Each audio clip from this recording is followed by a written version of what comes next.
Nous sommes la moyenne des personnes que nous fréquentons.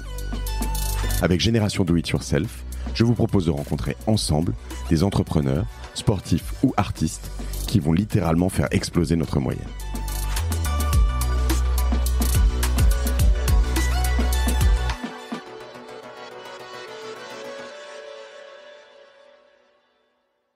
Tu t'en es pris des portes entre le japonais et Oui, bien sûr. Mais j'en ai pris des portes, puis comme je dis à mes enfants, moi, je peux prendre 99 portes dans la gueule, j'ouvrirai la 100e, la 101e et la 102e. C'est comme ça que je suis constitué, donc je n'ai pas de souci avec ça, de prendre des portes. Et donc, Judith, ça ne l'intéresse pas. Mais au bout d'un an, Sandro, qui était beaucoup plus petit que Mage, commence à grossir de façon, je dirais, très intéressante, commence à ouvrir des portes, commence à ouvrir dans les grands magasins, dans les meilleurs trucs. Et à ce moment-là, Judith nous rappelle et nous dit, en fin de compte, ça m'intéresse que vous veniez avec moi. Donc elle marchait toujours bien, mais elle voyait que ça progressait vite de l'autre côté. De l'autre côté, alors que ça en faisait la moitié, c'était devenu presque le double. Donc globalement, elle s'est dit, il y a quelque chose à faire, effectivement. Là, on rentre aussi chez Mage. Voilà. Et c'est là qu'on fait all-in, puisqu'on dépense tout. Et je dois redire, hein, mais je te le repose encore une fois sous une autre forme, mais c'est quoi votre sauce magique là-dedans? Qu'est-ce qui fait que dans ces deux marques, d'abord dans Sandro, puis qu'est-ce que... D'abord, on a certainement appliqué aussi des recettes. On a certainement aussi appliqué des recettes qui ont été déjà, si tu veux, qui ont fait leur preuve, je dirais, dans l'aventure comptoir des cotonniers. Hein. Donc les recettes, c'est toujours les mêmes. Effectivement, avoir des collections structurées, avoir des rentabilités intéressantes. Faut pas oublier que quand même que quand on arrive chez Sandro, c'est drôle parce que je me souviendrai toute ma vie de la déprime de Frédéric quand on est parti de chez Comptoir des Cotonniers, qu'on est arrivé chez Sandro. On était dans un hôtel particulier à Saint-Lazare quand on était chez Comptoir des Cotonniers.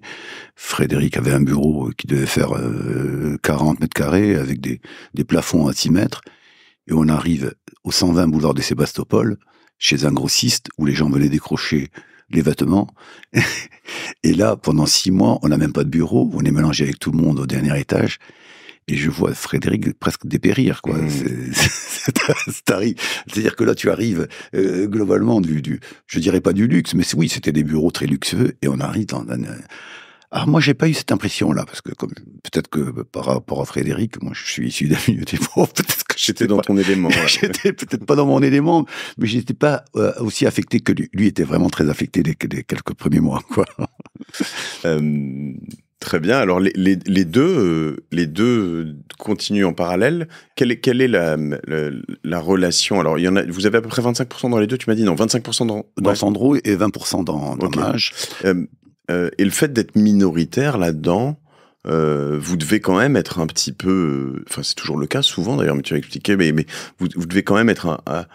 vous pouvez pas imposer plein de choses. Mais on les écoute. Non, mais je pense qu'on nous écoute. C'est quand même deux filles qui ont beaucoup de talent, mais qui ont aussi, si vous voulez, une grande intelligence de se dire, eux, ils savent faire ça. Moi, je sais faire ça. Je leur délègue toute une partie du métier qui est une partie que je ne connais pas bien, qui savent bien faire, puisqu'ils l'ont fait déjà chez Comptoir des Cotonniers. On a quand même vendu Comptoir des Cotonniers, qui était aussi en redressement judiciaire quelques années avant, je sais plus très bien, autour de 200 millions d'euros. Donc ils ont su faire ça très bien, donc on peut leur faire confiance. Finalement, votre gros skill, comme on dit, c'est quand même le scale, c'est quand même d'être capable de passer de 4 à 100 boutiques. Ça, c'est vraiment votre cœur de métier, non? Plus que ça, on est passé de 4 à 1200 boutiques. Donc, si tu veux, dans le groupe Sandro, Mage, Di Pierlo, quand on a commencé, il y avait 4 boutiques chez Sandro, et quand on est sorti du groupe avec Frédéric, il devait y avoir 1200, 1300 points de vente, quoi. Oui, alors donc effectivement, on ouvre dans tous les pays avec des échecs, avec des réussites. On a fait les États-Unis, on s'est ramassé un petit peu au début. On a été les premiers à lancer la Chine pratiquement. On est parti de 0 pour finir à 300 boutiques. Donc oui, on a fait plein de choses, quoi. Alors même s'il y a j'imagine des différences entre chaque marque, entre chaque pays, est-ce qu'il y a Un lien? Non, mais un lien, oui, et peut-être des choses qu'il faut absolument savoir quand tu ouvres une boutique. Alors, tu vois, un des trucs qui m'a vraiment impressionné chez Jimmy Fairly, avec Antonin, c'est là où je te dis qu'il y a des spécificités pour chaque marque, j'imagine. C'est quand tu l'écoutes, chaque boutique est différente, mais pas différente, mais chaque boutique est un concept, quoi. Il y en a une qui est rose avec du carrelage et des trucs, et puis des néons. Il y en a une autre qui est complètement.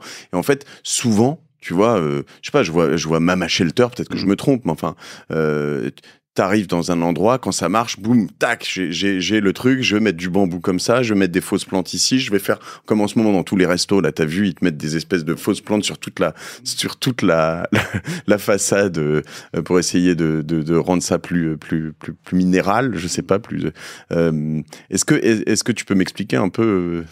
Alors, en fait, on a compris deux choses. Enfin, moi, en tout cas, Frédéric te dira que j'ai inventé un concept. C'est pas que je l'ai inventé, j'ai constaté un concept. Alors, c'est marrant parce que l'international, c'est un côté très, très travailleur.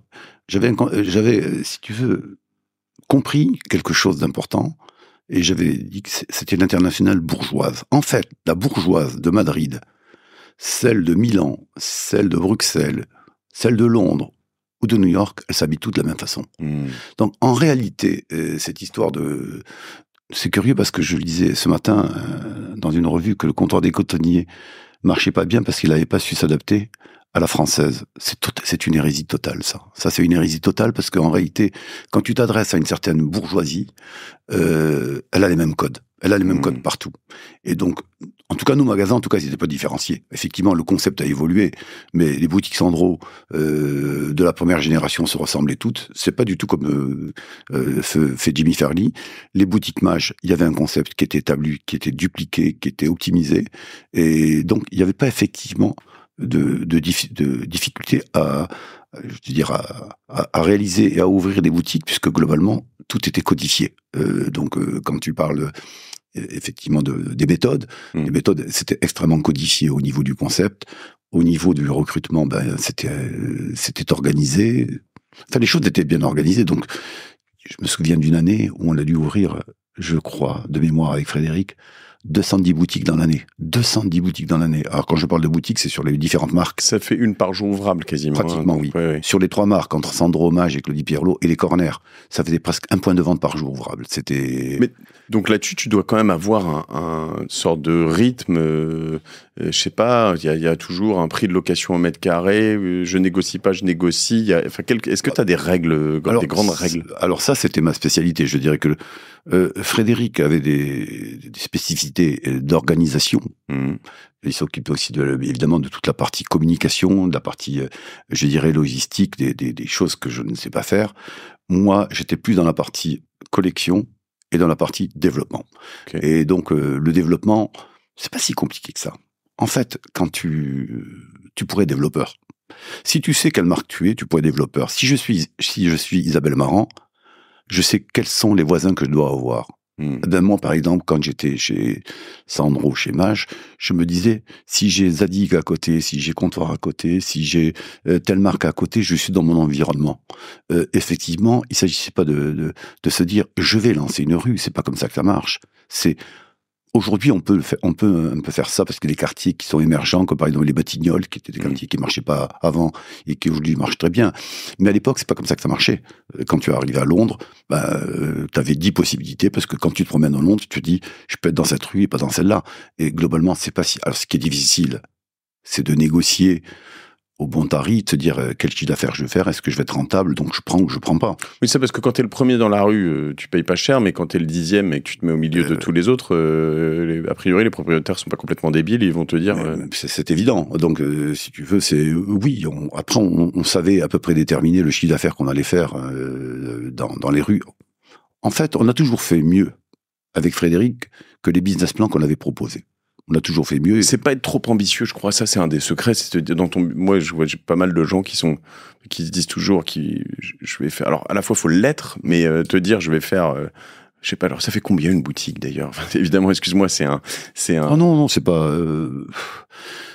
Ça peut faire 500 000 euros et ça peut aller jusqu'à 5 millions d'euros. Alors donc, ça dépend où tu es.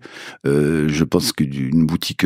Le comptoir des cotonniers à Cherbourg, il fait 500 000 et à Londres, il fait 5 millions. Ou même un Sandro, il peut faire 500 000 à Cherbourg et aux Champs-Élysées, il va faire 5 millions ou il va faire 5 millions rue des Francs-Bourgeois. Donc, la palette est large.